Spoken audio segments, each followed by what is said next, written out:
Selamat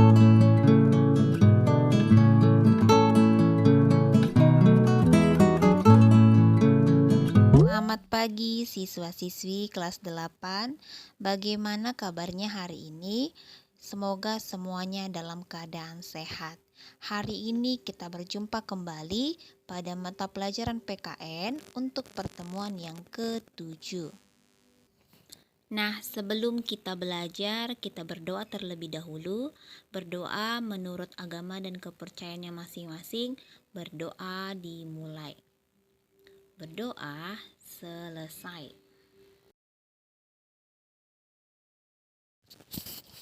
Materi kita pada minggu lalu yaitu arti dan makna Sumpah Pemuda.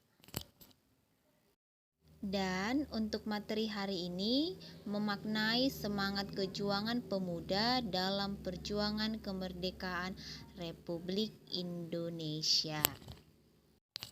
Dengan tujuan pembelajaran yaitu siswa mampu menjelaskan makna semangat kejuangan pemuda dalam perjuangan kemerdekaan Republik Indonesia. Nah, untuk kegiatan literasi hari ini silahkan dibaca buku paket PKN-nya yang terdapat pada halaman 105 sampai 112. Ibu akan kasih waktu selama 5 sampai 10 menit. Nah, kita udah mengetahui bagaimana peran para pemuda khususnya yang menjadi anggota Panitia Kongres Pemuda pada tahun 1928. Nah, para pemuda tersebut merupakan anggota dari setiap panitia atau setiap organisasi.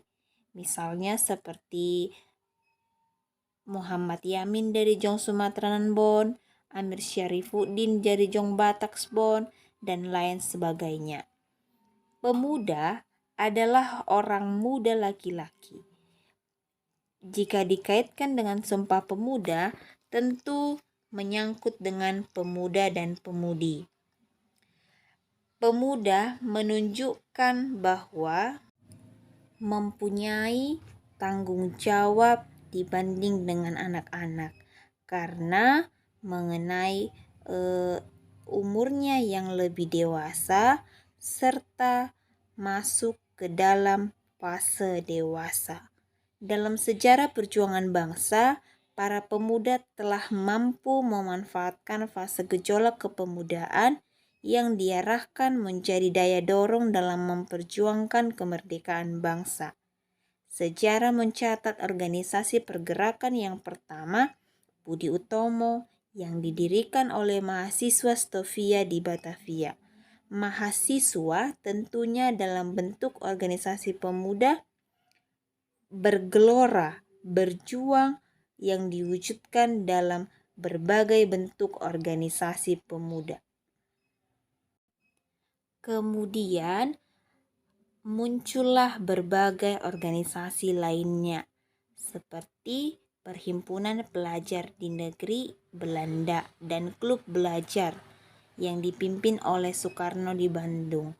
Kemudian dibentuklah Partai Nasional Indonesia yang didirikan pada tahun 1927 yang digawangi oleh tokoh-tokoh besar seperti Insinyur Soekarno, Dr. Cipto Mangunkusumo, Insinyur Answari Sartono, Budiarto, dan Dr. Samsi.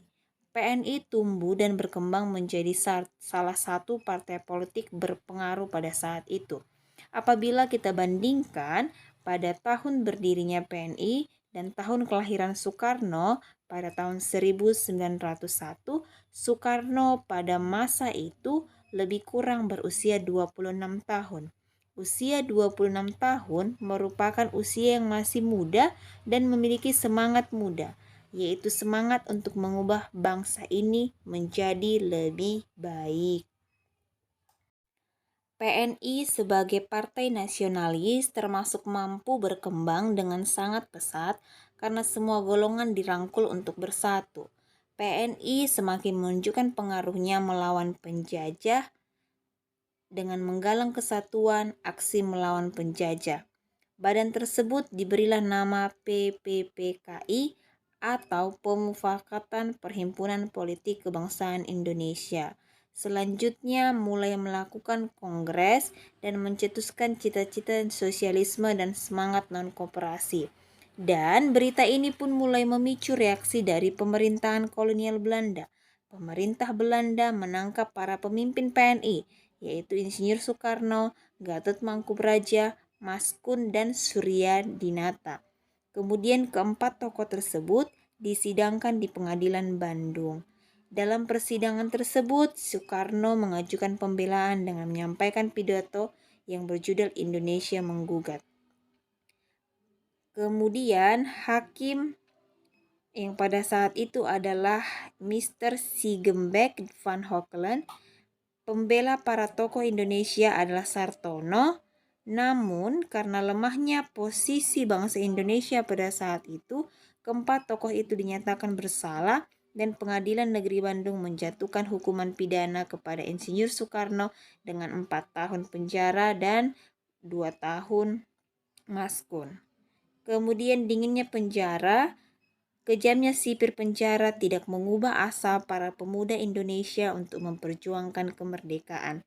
Bahkan, gerakan perjuangan para pemuda semakin gencar dilakukan di seluruh Indonesia. Sejarah mencatat beberapa perjuangan nasional yang berjuang dan meninggal di usia muda. Nah, kita akan membahas beberapa pahlawan nasional yang menunjukkan semangat kepemudaannya dalam meraih kemerdekaan Republik Indonesia. 1. Wage Rudolf Supratman merupakan sosok yang penting dalam peristiwa Sumpah Pemuda, di mana dia telah menciptakan lagu Indonesia Raya dan pertama kali diperdengarkan pada saat Kongres Pemuda kedua melalui gesekan biolanya. Lagu yang diciptakan oleh Wage Rudolf Supratman, Indonesia Raya, menjadi lagu kebangsaan negara Indonesia. Yang kedua ada Chairil Anwar yang merupakan penyair angkatan 45 yang terkenal dengan puisinya yang berjudul Aku. Dia merupakan pemuda yang sangat terkenal di dunia sastra. Namanya mulai dikenal karena tulisannya dimuat di majalah Nisan pada tahun 1928.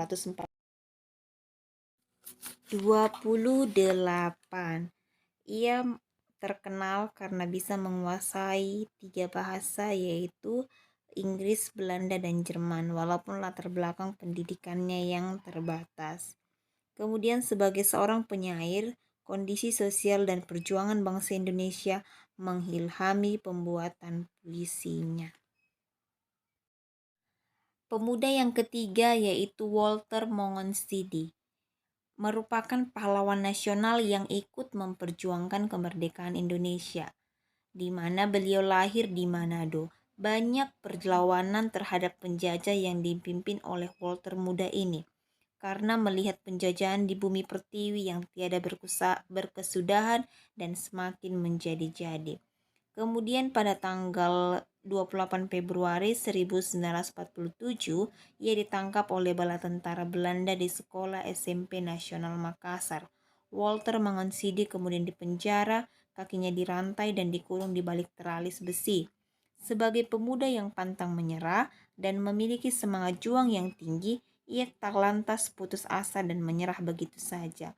Sehingga tanggal 17 Oktober tahun 1948, bersama dengan Abdullah Hadade, Walter berhasil melarikan diri dari penjara melalui cerobong asap dapur. Namun, Walter hanya bisa menghirup udara kebebasannya selama 10 hari. Nah, sekarang adalah mengenai nilai-nilai luhur yang terkandung dalam Sumpah Pemuda. 1. Cinta bangsa dan tanah air. Sumpah Pemuda berisi ikrar satu tanah air, satu bangsa, dan satu bahasa.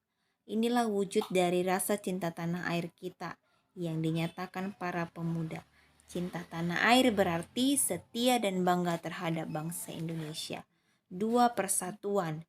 Ikrar ini menunjukkan persatuan para pemuda dari berlatar belakang daerah, suku, agama, dan golongan yang berbeda-beda. Perbedaan tidak jadi halangan bagi para pemuda untuk bersatu dalam satu wadah, yakni satu bangsa Indonesia. 3. Sikap rela berkorban, yang berarti kesediaan dengan ikhlas. Adapun kesimpulan pembelajaran kita hari ini adalah semangat kejuangan para pemuda dalam bingkai Sumpah Pemuda. Adapun para pemuda yang menjadi contoh teladan yang menunjukkan kejuangan para pemuda dalam merebut kemerdekaan Republik Indonesia, yaitu yang pertama adalah Wage Rudolf Supratman. Beliau memiliki peranan dalam membuat lagu Indonesia Raya yang diperdengarkan pertama kali pada Kongres Pemuda kedua 1928. Kedua, Chairil Anwar merupakan penyair yang membuat tulisan berdasarkan kondisi sosial dan perjuangan bangsa Indonesia dalam melawan penjajah. Ketiga, Walter Mongonsidik merupakan pahlawan nasional yang ikut memperjuangkan kemerdekaan Indonesia karena melihat penjajahan di muka bumi yang semakin menjadi-jadi, sehingga timbullah perlawanan untuk melawan penjajah. Dan adapun nilai-nilai dari Sumpah Pemuda yang harus kita terapkan dalam kehidupan, yaitu untuk memberikan segala sesuatu yang dimilikinya sekalipun menimbulkan penderitaan bagi dirinya sendiri. 4. Mengutamakan kepentingan bangsa. Sumpah Pemuda dan perjuangan pemuda merebut kemerdekaan menunjukkan bahwa para pemuda tak mementingkan daerah atau golongannya masing-masing. Pemuda hanya memikirkan bagaimana bangsa Indonesia bersatu padu mengusir penjajah dan mencapai kemerdekaan. Cinta bangsa dan tanah air, persatuan, sikap rela berkorban, dan mengutamakan kepentingan bangsa. Untuk materi kita selanjutnya yaitu nilai semangat Sumpah Pemuda pada masa sekarang yang terdapat pada halaman 112. Tugas pertemuan ke-7 hari ini, yang pertama, jelaskan bagaimana semangat kejuangan pemuda dalam memperjuangkan kemerdekaan Republik Indonesia. Yang kedua, jelaskan nilai-nilai luhur apa yang boleh kita terapkan sebagai wujud dari Sumpah Pemuda. Baik, sampai di sini video pembelajaran kali ini. Jangan lupa untuk tetap mengerjakan tugas-tugasnya dan mematuhi segala protokol kesehatan yang ada. Sampai bertemu pada video pembelajaran berikutnya dan selamat siang.